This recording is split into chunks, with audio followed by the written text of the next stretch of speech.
Hi and welcome. Today we have Alta Odendaal. And yes, let's start quickly off with Alta. What is your big tip you would like to share with the audience today? Well, Cornay, not understanding your subconscious mind was my biggest lesson in life. I did not understand my fear responses, and it's like a GPS. It's like a software computer driving you in a specific direction. If you don't understand it, you're still making a lot of mistakes that's costing you money, emotional health, spiritual health, and your mental health. Wow, that's super, super insightful. Thanks, Alta. So just give us a little bit of a background about who you are, how you came on this journey, and why is money and relationships and business so important to you? Thanks, Cornay, and to the audience. Yes, I come from a corporate background. I've studied, I'm a certified financial planner, and I've trained a lot of certified financial planners as well in corporate. And there was one thing that I did not understand is why would people save money, invest money, and then just one day, it looks for me very irrational because you're giving them advice of what they need to do. And then they make, for me, it was stupid mistakes. I did not understand it, irrational behaviors and habits that they have. And some people, I just realized they cannot work with money. And yeah, it took me on a journey of self discovery. And now my passion is to actually understand the psychology of money. So, not really working with the finances as such, but understanding my beliefs, my behaviors, and my habits that's very unconsciously driving my financial decisions in life. And the reason why I'm so passionate about that also in business is because I always say to people, you're still leaving money on the ground or you've got money leaks. And for any business owner, you need to understand your personality type and your subconscious behaviors and habits. Wow, that is very insightful. So, if the audience is thinking, okay, how do I establish what is my money behaviors, my psychology around money? Where would they start? Well, I think they know themselves quite well. And if you ask your spouse or a partner, intimate partner, they will know exactly. And even people that's very close to you, they will understand, listen, do you relate with money as a type of a security? Do you want security? So money's got a language very unconsciously. And it's a means of exchange. So subconsciously, money is the tool that gives us power, freedom, security, and that is really the psychology of money. And we don't understand that. I do a personality assessment and it gives me a tool basically, but just having a discussion with you, or if I ask you a few questions like how easy is it for you to save or how easy is it for you to spend, you're going to know if you're a spender or a saver, for example. But we've got an emotional connection with money, and it comes from the beliefs that influence all our money decisions and our habits on a daily basis. So I do a personal assessment to take you straight to what is your subconscious beliefs and behaviors around money and how you work with money.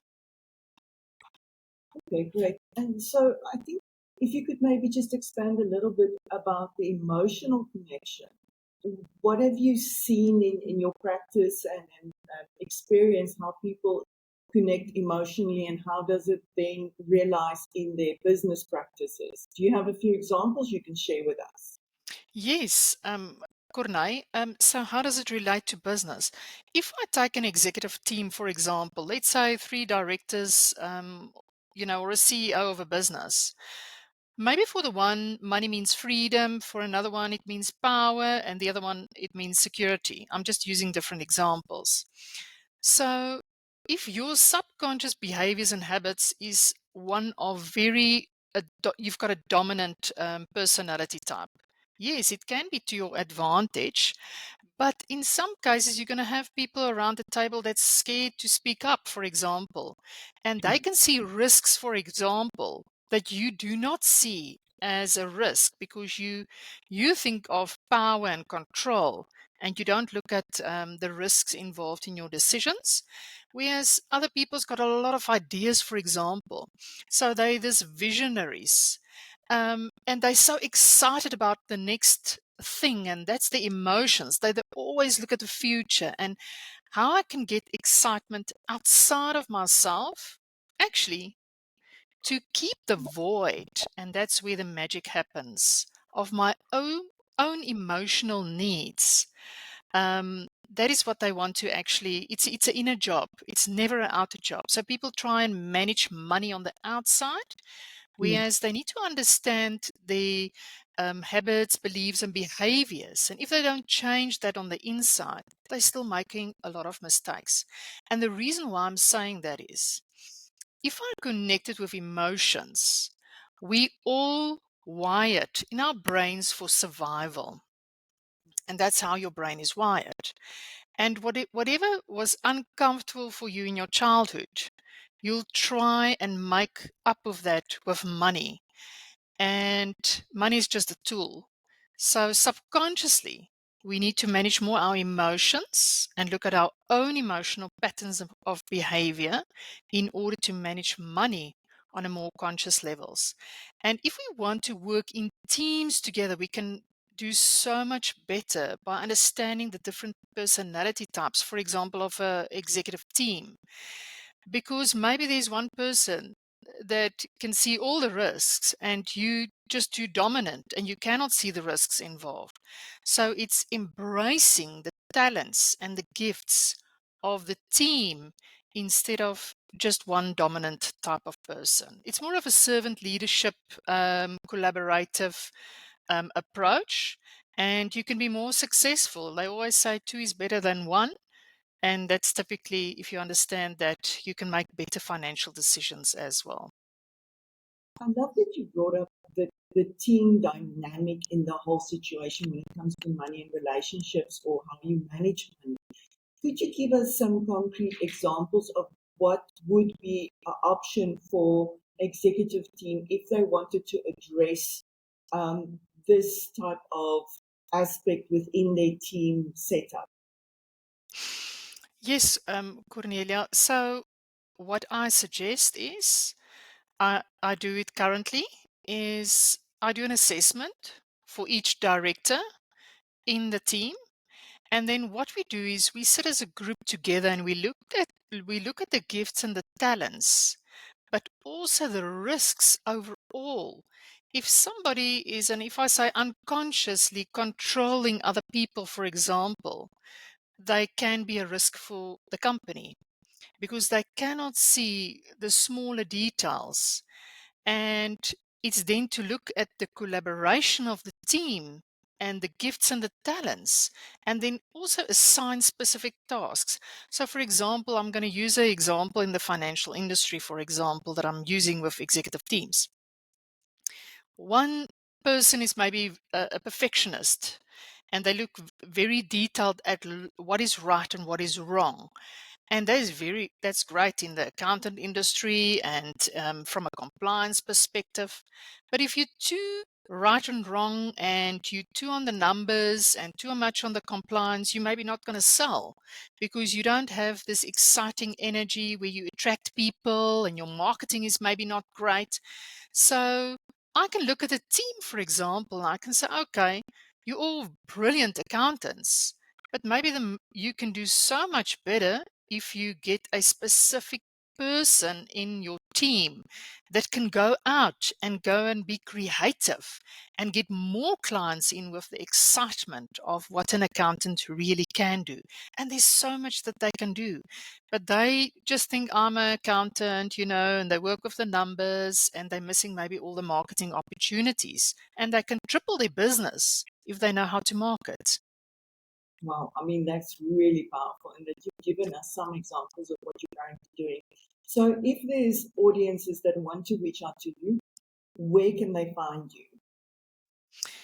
Cornay, they can just Google Alta Odendaal, and I've got a website, altaodendaal.co.za. And yeah, they can contact me on my cell phone number. It's easier to reach me via email. It's alta@altaodendaal.co.za. Wow, thank you so much, Alta.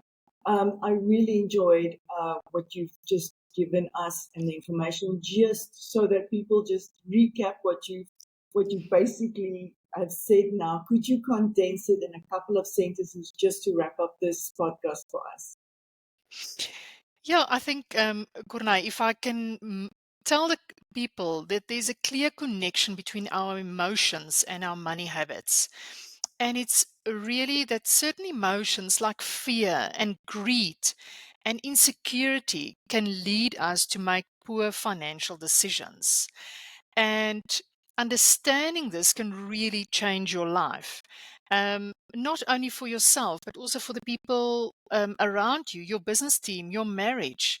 Um, and yes, for me, um, we all we all talk about the rain, but we never talk about money, and money is the biggest stressor in our lives.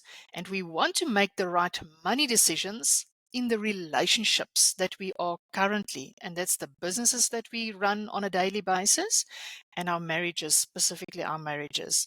And it's got an influence on everything. So yeah, they're more than welcome to reach out, understand your subconscious mind, understand your subconscious habits and behaviors, and it can really change your life. Thank you Wow. very much for the opportunity, Cornay. And yeah, I've got Enneagram. I work with the Enneagram. I do Enneagram coaching. I've got group coaching programs. I've also recently started with energetic mastery and money, because it's the emotions underneath it, to get the self confidence to work with money. And I help clients, obviously, to get the confidence to make informed and conscious money decisions on all levels. So I know someone's going to ask before I let you go, what is the energetic subconscious money that you're dealing with now? Well, the course. So, the energetic mastery, we all live sometimes in fear. The world is driven by fear. And if you want to be successful, you have to be driven by love. So, fear repel and love attracts. And you can use it in your marketing. You can also test your own fear responses in your body, because if you've got fear programmed in your body, in your subconscious, your body will contract. If you feel comfortable and confident in any situation, you will have dopamine and serotonin instead of the cortisol and you know cortisol and adrenaline that's driving your behaviors. It's actually making you sick.